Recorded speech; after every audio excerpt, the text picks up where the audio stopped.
Hi, this is Anna Imagination with a Healing Garden. So, welcome to Shifting Perspectives. Are you ready for this? Earlier, I went over the 9 core lessons of authenticity. We're going to go over them again. Perspective 1. They have to learn that they are more than their caregiver. And perspective 2s have to learn that they are more than their faith, community, or their religion. Perspective 3s have to learn to set aside their pride and their prejudice to embrace humility. Perspective 4s need to learn that they can self-govern. Perspective 5s need to learn accountability. Perspective 6s need to learn to value authenticity. Perspective 7s must learn to value and prioritize communication. Perspective 8s need to value and prioritize the balance of self-preservation and the preservation of others. Perspective 9, to be determined.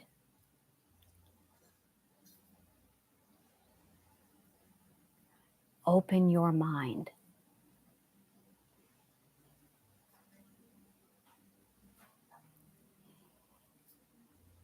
If you were abused,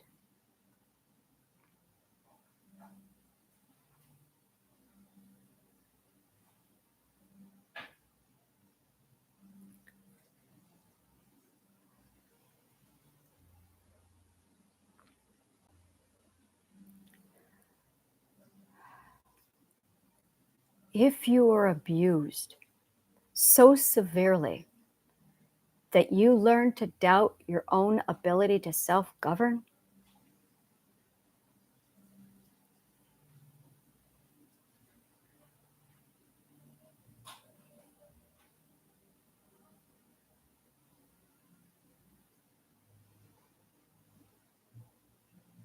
then you end up developing PTSD.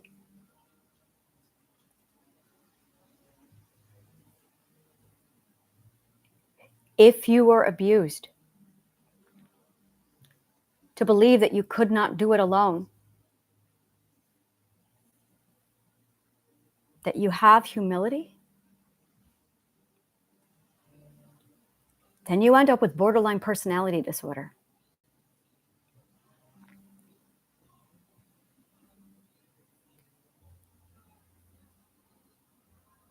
If you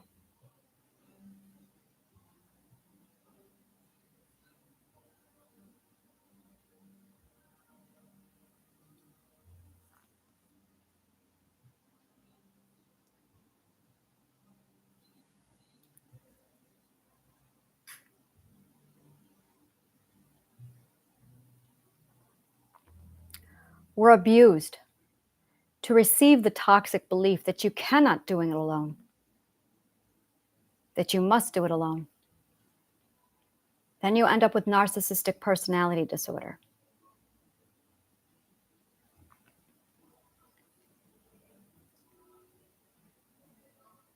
If you were abused so that you feel like you lack an identity at the mercy of your caregiver,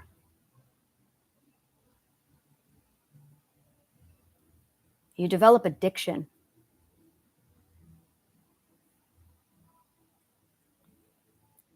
Every mental illness is a result of one of the 8 core ethics being taken away from you.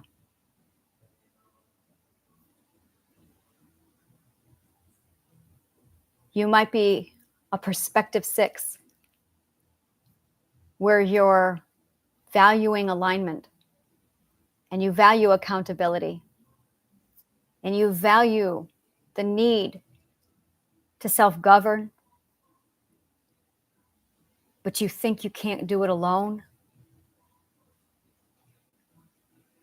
you'll end up with borderline personality disorder. Because you've lost one of the core lessons of authenticity at a time when you already learned the lesson. It is imperative that we have these core lessons inside of us and that we protect them. But we don't learn how to protect them until you get to perspective 7 and 8, when you start to value and need communication, and when you value the balance of self-preservation and the preservation of others. So you don't learn boundary setting until the 7th and 8th perspective. And our loved ones, our caregivers, are supposed to take care of our boundary setting for us until we learn those core lessons, but we don't. What ends up happening is we are left without any ability to defend ourselves at a very young age while our core ethics are under attack. Our core lessons of authenticity. These are the ethics we learn at each stage. Stage 1 has only one ethic. Stage 2 has 2 ethics. Stage 3 has 3 ethics. Stage 4 has 4 ethics. But you can be at stage 6 and have one of your ethics compromised. Now you have a mental illness. The ethics are your beliefs. Your ethics are your core beliefs.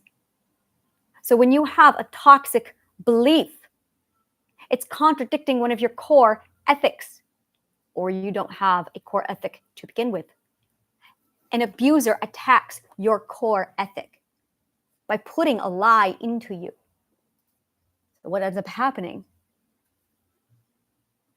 is you end up developing the appropriate behavior that's under compromise to compensate for the lack of ethic that you are missing. It's like an artificial limb. A mental illness is an artificial limb, a prosthetic to your one ethic that was taken away from you when you already were on the road of authenticity.